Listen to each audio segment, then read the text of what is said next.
치유하시는 하나님의 은혜가 충만하시기를 기원합니다. 올해도 벌써 이제 보름이 지나고 있는데요, 진심으로 축복합니다. 금년 한 해 하나님의 거룩하신 은혜 복이 넘치시되, 특별히 우리의 몸이 건강하고 또 우리의 마음이 주의 도우심으로 평안해지고 또 하는 모든 일들이 회복이 되는 은혜가 우리 영광교회 모든 성도님들에게 충만하게 임하기를 기원합니다. 사실 이제 지난 3, 4년 동안 전 세계는 코로나 팬데믹 상황 속에서 말할 수 없는 고통을 받았지요. 얼마나 많은 사람이 죽고 또 어려움을 당했습니까? 과학기술이라는 게, 의료기술이라는 게 최첨단을 달린다고 하는 그렇게 자부심을 가지는 21세기를 살면서 어떻게 눈에 보이지 않는 그 작은 바이러스 하나에도 이렇게 속수무책인지 정말 우리를 몹시 당하게 만들었고요. 정말이 우리 인간이 얼마나 연약한 존재인지를 다시 한번 확인시켜주는 그런 계기가 되었던 것 같습니다. 물론 이제 세월이 지나고 벌써 이제 지금은 팬데믹 상황이 이제 종료가 되었다고 그렇지만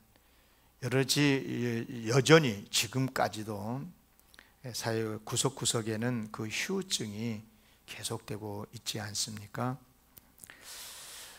개인적으로는 이미 무너져 버린 건강, 참 이게 어렵지 않습니까? 또 무너진 이런저런 삶의 터전, 사업들, 어떻게 할 수가 없는 정말 그런 상황 속에서 절망에 눈물 짓는 분들이 한둘이 아닙니다. 세상 이렇게 사나 저렇게 사나 하면서 많은 사람들이 체념 속에서 도덕적인 해이에 빠지게 되고, 그래서 나타나는 죄악이라는 것이 정말 극단을 치닫고 있습니다. 이런 상황 속에서 신앙 공동체라고 하는 교회마저도 영적인 무력감에 시달리고 있는 게 현실입니다.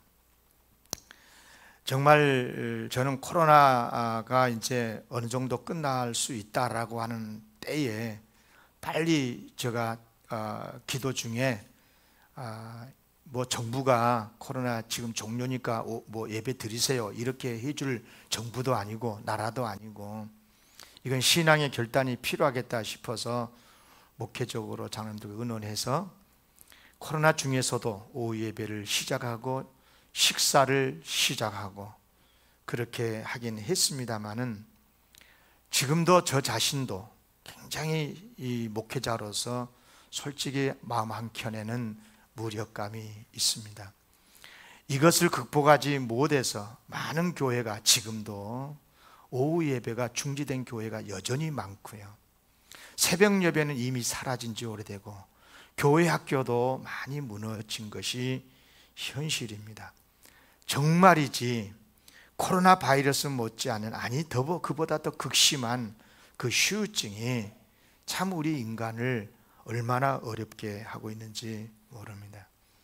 거기에다가 진즉부터 우리 한국 사회 속에는 가치관의 혼돈 속에 살아가고 있고, 이미 세계에서 어쩌면 다른 것은 1등에도 좋은데 인구 절벽이 1등입니까? 이것은 심각한 국가의 위기가 아닐 수가 없습니다. 얼마 전까지만 해도 일본이 선진국이긴 하지만 인구 절벽이 온다, 서서히 인구가 적어진다, 우리가 곧 따라갈 수 있겠다 하던 때가 그저 같은데, 일본은 그래도 정신 차려서 인구 절벽을 극복해보려고 노력한 터에 많이 지금 나오고 있는데, 우리나라는 이게 급속도로 지금 아주 절벽도 이런 절벽이 없습니다. 참으로 큰 위기가 아닐 수 없고요.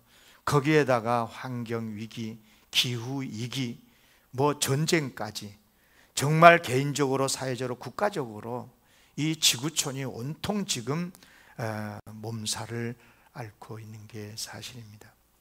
무엇보다도 교회가 교회로서의 위치를 지켜야 되고, 그럼에도 불구하고 성도들에게 희망을 선포하고 성도들을 세워나가야 하는 것이 교회 아니겠습니까? 교회까지 흔들린다면 이것은 정말 절망이 아닐 수가 없습니다. 우리 영광교회를 포함해서 우리 한국교회가 다시 일어설 수 있도록 기도 많이 해야 될 줄로 믿습니다. 아멘입니까? 기도 세게 해야 돼요. 정말 금요일 심야기도에 나오셔서 기도하세요. 이제는 기도도 안 하면서 어렵다 그러면 신방 안 갈래. 기도하고 하세요. 기도하시라니까. 정말 간절하게 하세요. 기도하면 하나님은 살아서 역사하실 줄로 믿습니다. 그래서 이제 우리 한국 사회뿐만 아니라 세계적으로 언젠가부터 이 힐링, 치유라고 그러잖아요. 이 치유라고 하는 단어가 회복이라고도 해석이 되고요, 이 힐링이라는 단어가 굉장히 유행을 하고 있죠. 그래서 힐링적 차원에서 뭐 웰빙 사업이 번창하기도 하고, 그렇죠?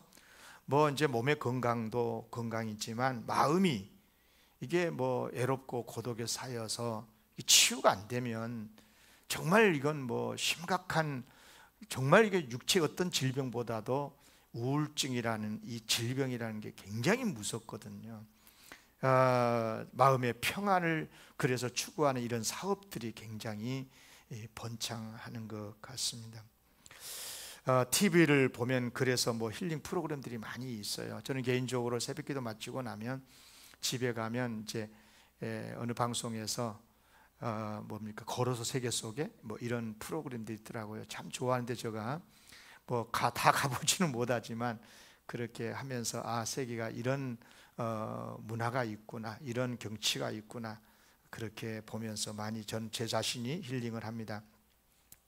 또 뭐 편안한 여행, 맛있고 건강한 음식을 찾아서 먹고, 또 심지어는 이제 탈세 속 경험도 해보면서, 그만큼 이 시대는 지금 힐링이 필요하다는 거 아니겠어요?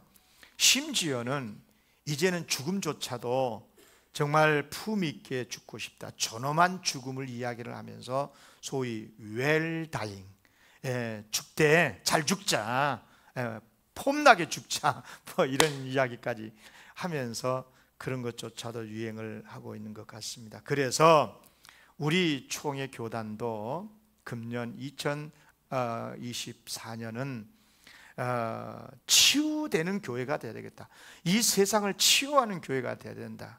그래서 주제를 주여 치유하게 하소서라고 정했습니다.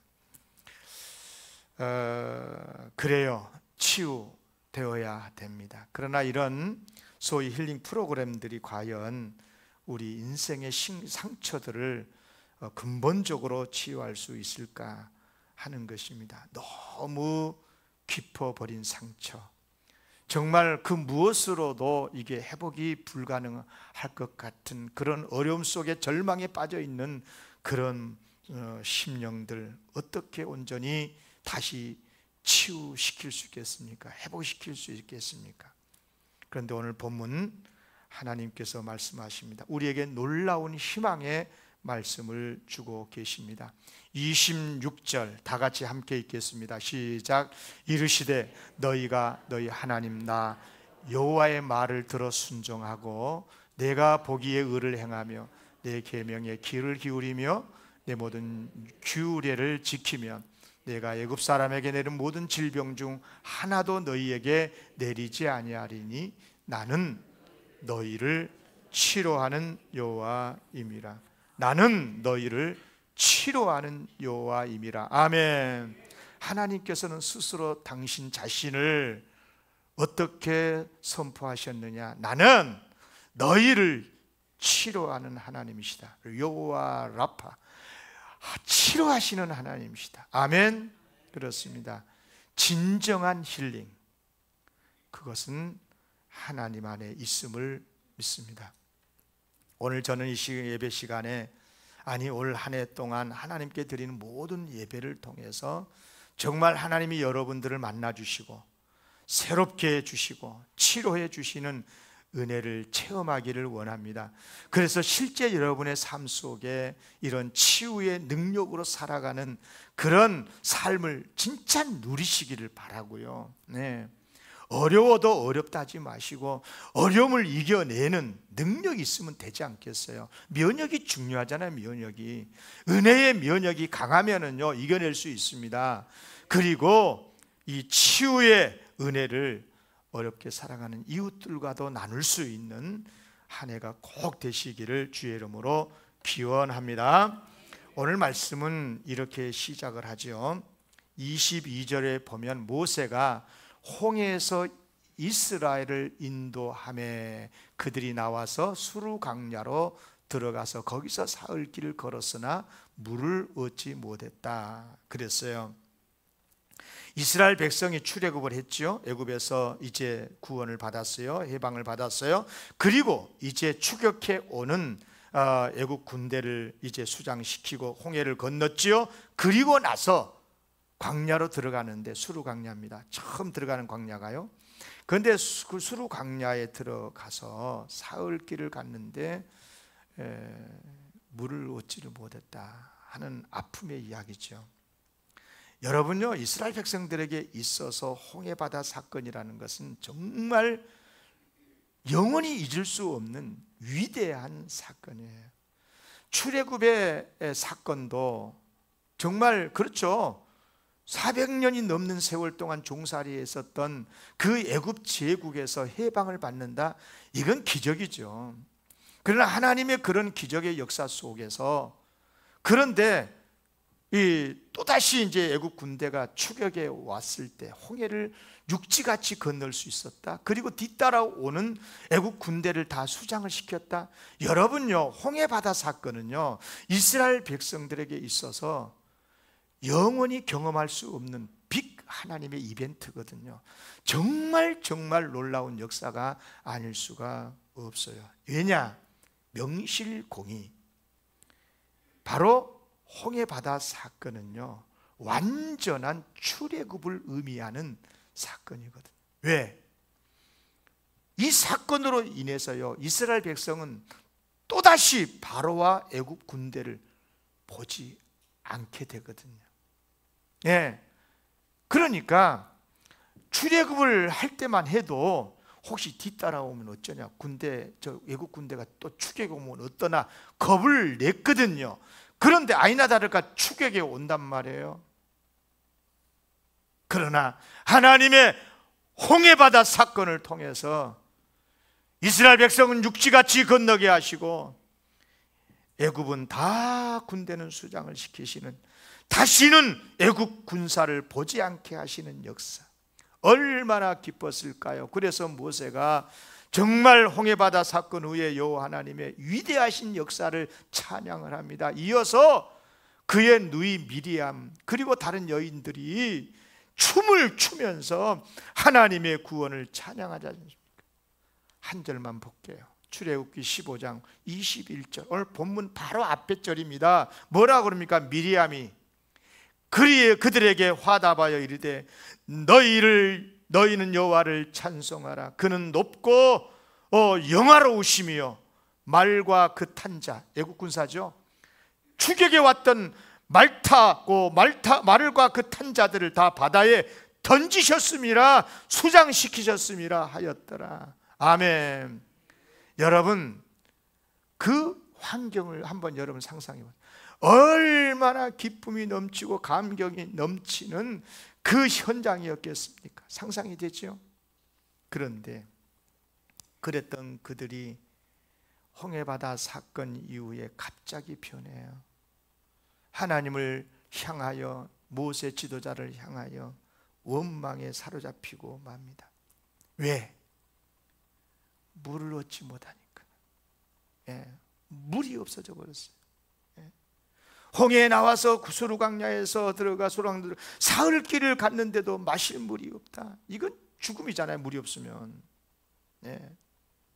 그러다가 마라에 이르는데 겨우 물을 얻긴 했는데 얼마나 쓴지 마실 수가 없어요. 그래서 이른바 홍해 바다의 그 기적의 기쁨이 마라의 쓴물의 원망으로 바뀌어 버린 거예요. 채 사흘도 가지 못해서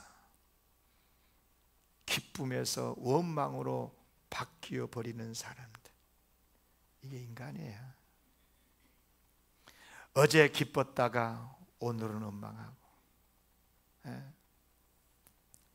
사실 그들은 바로 그런 사람들이었어요. 사실 출애굽에서 구원을 받았다고 하지만 홍해 바다를 건너는 그런 축복의 역사를 체험했다고 하지만 그들은 전혀 변하지 않았지.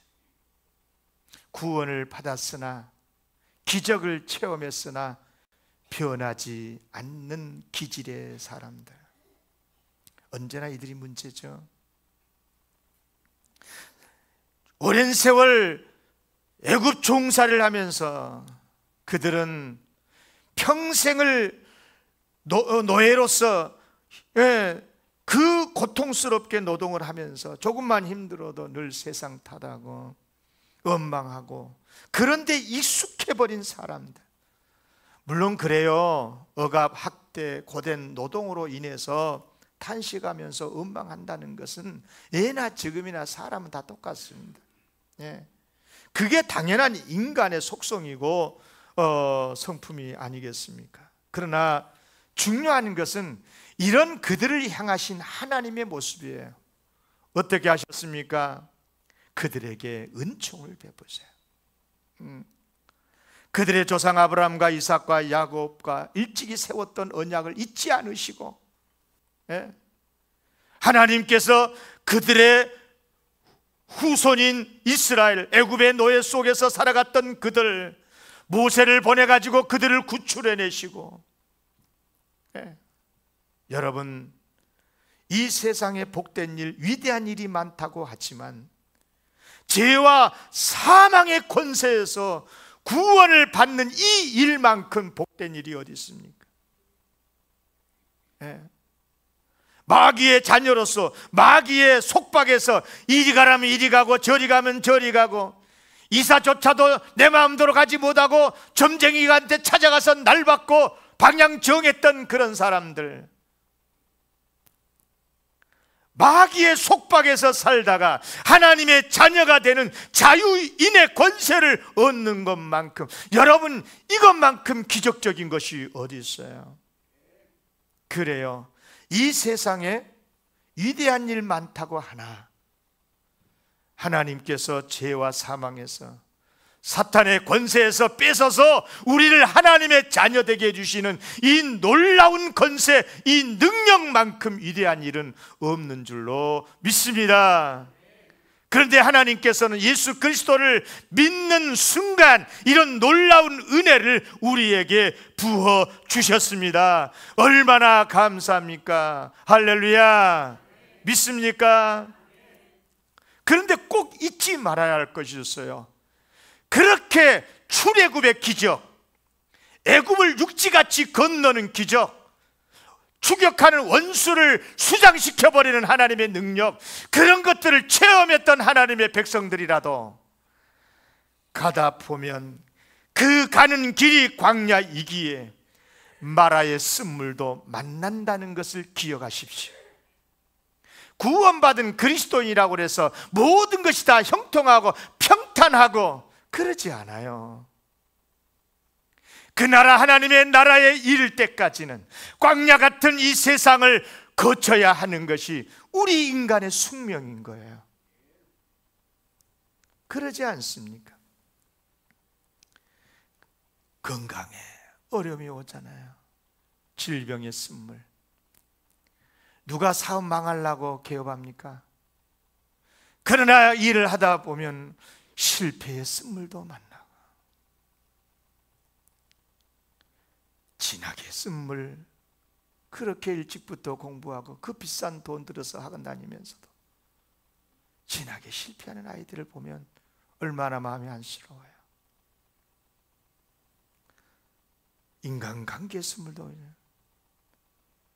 죽어서 팥뿌리가 될 때까지 뭐 산다나 졌다나, 그래도 헤어지고. 남의 이야기 아니에요. 우리 안에 많아. 그래서 이런 쓴물 때문에 그동안의 감사, 기쁨, 감격은 어디로 가고 원망, 불평, 탄식이 흘러나올 때가 있어요. 그래요.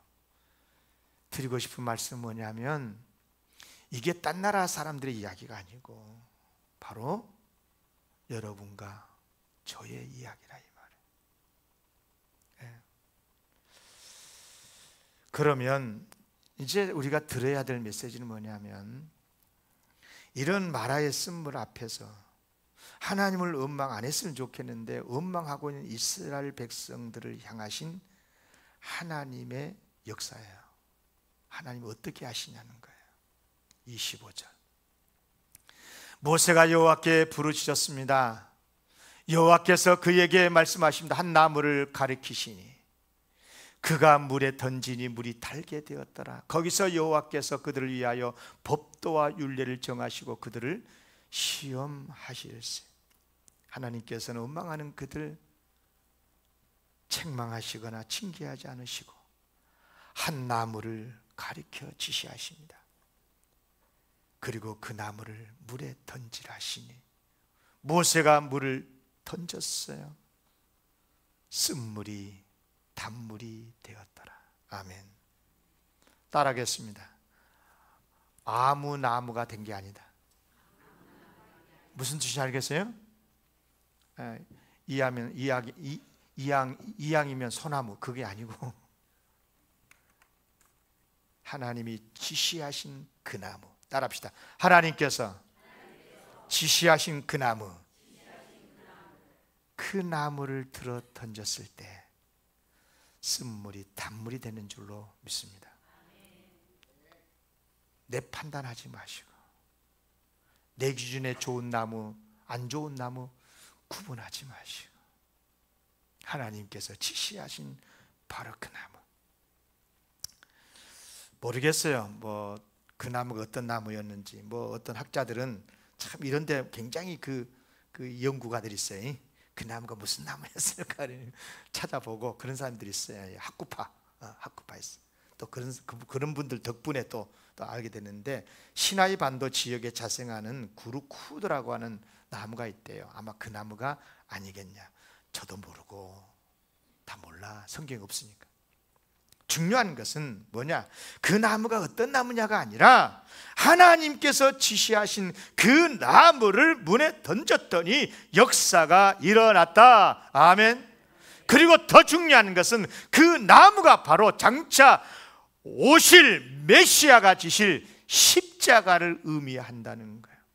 과연 예수 그리스도께서 지신 십자가가 우리의 심령에 심겨지고 우리 쓴물과 같은 우리 인생에 던져졌었을 때 우리 인생이 구원받고 단물로 변하는 인생이 되는 줄로 믿습니다. 아멘. 저 말이 아니야.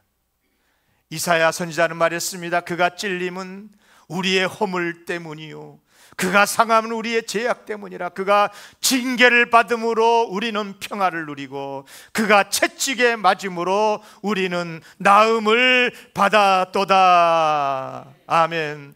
갈라디아서 3장 13절입니다. 그리스도께서 우리를 위하여 저주를 받은 바 되사 율법의 저주에서 우리를 속량하셨으니 기록된 바 나무에 달린 자마다. 예수님께서 나무에 달리심으로 그 십자가가 던져지는 곳에 쓴물 같은 인생을 살아가는 심령 속에 던져지면 단물로 구원으로 변화가 된다. 아멘. 기억하시기를 바라요. 그렇습니다.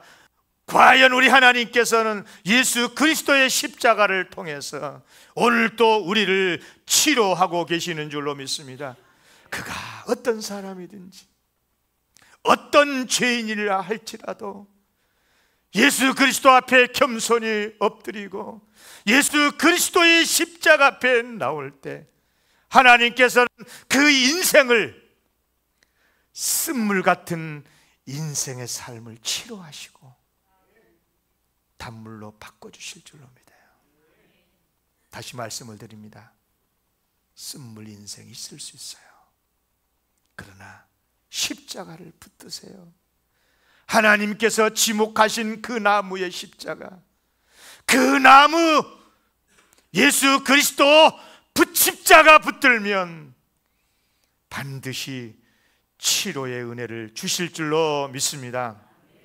그런데 오늘 본문을 다시 주목해서 보면 치료하신 하나님께서 쓴물을 단물로만 바꿔준 게 아니고 거기에 끝나지 않은 게 아니라 그들을 이제 더 큰 믿음을, 더 큰 복을 주시기 위해서 시험을 하시는데 그들에게 법도와 율례를 정하시고 시험을 해보시는 거예요.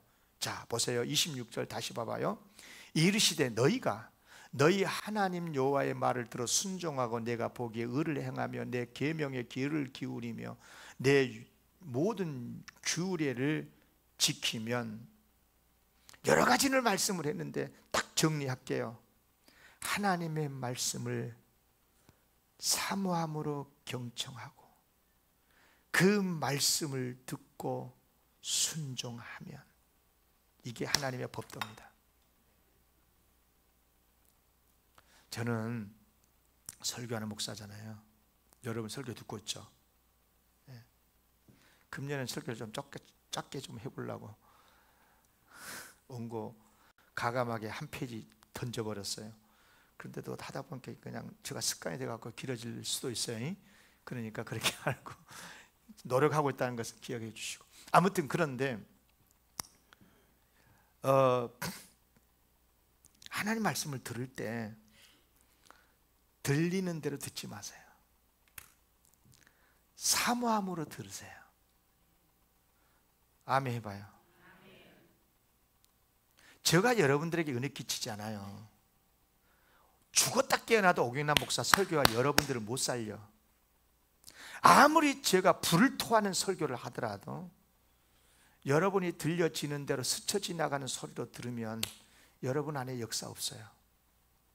그러나 어떤 말씀이라도 여러분들이 사모함으로 경청하면 그냥 원고 읽고 있어도, 그냥 짧게 하든 길게 하든 어떤 내용으로 설교하든 여러분들의 심령 속에 변화가 일어날 줄로 믿습니다.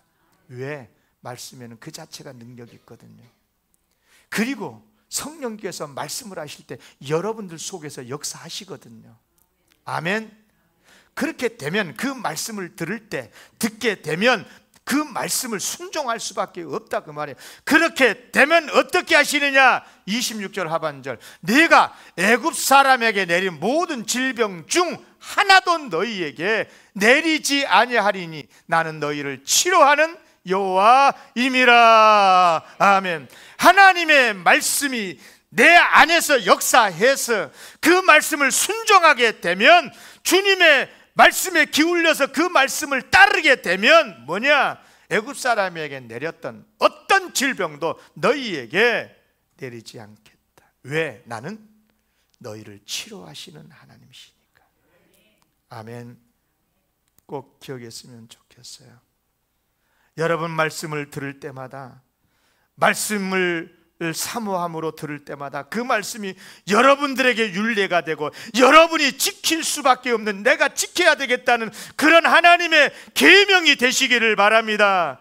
그러하시면 치료하시는 하나님을 만나 주실 줄로 믿습니다.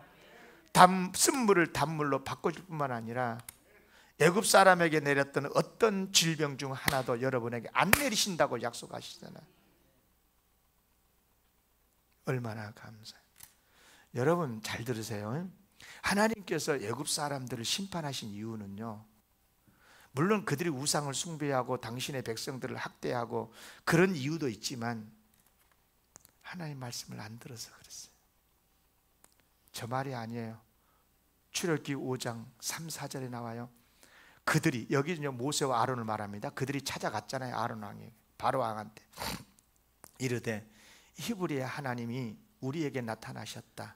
우리가 강야로 사흘 길쯤 가서 우리 하나님 여호와께 제사 예배드리려고 하오니 가도록 허락하옵소서. 여호와께서 전염병이나 칼로 우리를 치실까 두렵습니다. 그러니까 애굽 왕이 뭐라 합니까? 그들에게 이르되 모세와 아론아, 너희가 어찌하여 백성의 노동을 쉬게 하려느냐? 가서 일이나 해. 가서 노역이나 하라. 그러면서도 폭력적이고 더 무지막지하게 노동을 강요하는, 전에는 벽돌에 들어갈 집을 제공하면서 벽돌을 만들려고 그랬는데, 너희들이 벽돌에 들어갈 집을 주지도 않으면서 어디서 구해오든지 어쩌든지 벽돌을 만들되 벽돌 수요를 반드시 채울 것을 강요하자. 얼마나 포악한 사람들입니까? 그래서 하나님께서 어쩔 수 없구나 저놈들 하고 온갖 질병을 포함해서 9가지 재앙을 내리시고, 그래도 말 안 들으니까 마지막에는 그들의 장자, 바로 왕의 큰아들부터 시작해서 왕자까지 포함해가지고 처음 난 것들은 다 죽이는 엄청난 무서운 재앙을 내리시지 않습니까? 그래서 어쩔 수 없이 그들은 이스라엘을 내보낼 수밖에 없게 되는 거예요. 잘 들으세요. 하나님께서 왜 재앙 내리신 줄 아세요? 잘못되게 사니까 그럴 수도 있어. 그러나 잘 들으세요. 하나님의 말씀을 들어도 하나님께서 우리 애굽에 재앙 내리실까 봐 두렵습니다. 그러니까 빨리 하나님이 이스라엘 백성 내보내라 그랬으니까 우리 나가서 좀 예배 드리고 할 테니까 좀 내보내주세요. 하나님이 그렇게 말씀하셨네요. 웃기고 가서 일이나 해. 주일은 거룩한 주일이니까 예배 드리라고 하나님 말씀하셨으니까 제발 교회 예배 지키고 그렇게 하세요. 나 바쁜데요. 여러분, 마음에 깊이 마음에 새겼으면 좋겠어요. 하나님께서 우리의 믿음을 시험해 보시는 거죠. 지난날 우리가 못되게 살았고 잘못되게 사는 건 많아. 중요한 것은 회개하고 지금 내가 하나님의 말씀에 순종할 때, 그럴 때 하나님은 치료하신 하나님으로 나타나시는 줄로 믿습니다. 그래요, 치료하시는 하나님. 그리고 한 가지 더, 치료하실 뿐만이 아니라 질병을 보내시지 않을 뿐만이 아니라 엘림으로 인도해 주시는 하나님. 자, 27절 보여. 그들이 엘림에 이르니 거기에 물샘 12과 종려나무 70그루가 있는지라. 거기서 그들이 그 물 곁에 장막을 치니라. 한번 그림 그려봐. 물샘이 10개가 있어요. 종려나무가 70그루가 다 주변에 있어요. 물 있지, 숲이 우거진 나무들이 있지요. 그리고 그 곁에 장막을 치니라. 내 삶의 현장이 이렇게 되면 그곳이 엘림 아닙니까? 12자, 12, 70 아시죠? 완전한 수 아니겠습니까? 그래요. 완전하고 풍성한 의미의 숫자인데, 그러니까 엘림이란 게 뭐냐? 하나님의 풍성한 은혜, 풍성한 안식, 풍성하신 회복을 상징하는 것 아니겠어요? 그래요. 하나님은 누구시냐? 우리 하나님께서는 이스라엘을 스디슨 마라에서 신선한 엘림으로 인도해 주시는 하나님. 아멘. 다시는 애국 군대가 추격하지 못하도록 그들을 수장시켜 버리셨던 하나님께서 다시는 우리를 추격하지 못하도록, 다시는 쓴물의 위기가 없는 온전한 은혜의 샘에 이르도록, 엘림에 이르도록 해주시는 하나님. 아멘. 이런 은혜가 금년에 충만하시기를 기원합니다. 저는 진심으로 축복해요. 올해는요, 하나님의 치유하심을 꼭 체험했으면 좋겠어요. 몸에 질병이 있으시나요? 주님의 능력으로 치유되기를 기원합니다. 여러분 사업이나 가정에 여러 가지 어려움이 있습니까? 하나님께서 회복시켜 주시는 은혜가 있기를 원합니다. 여러분, 광야 같은 세상 아니요. 하나님, 거기에는 양식도 필요하고 물도 필요하고 그래요.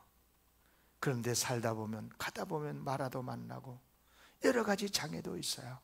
중요한 것은 그때마다 치료하시고 회복시켜 주시고 길로 인도해 주시는 하나님, 그런 축복된 삶이 되시기를 진심으로 기원합니다.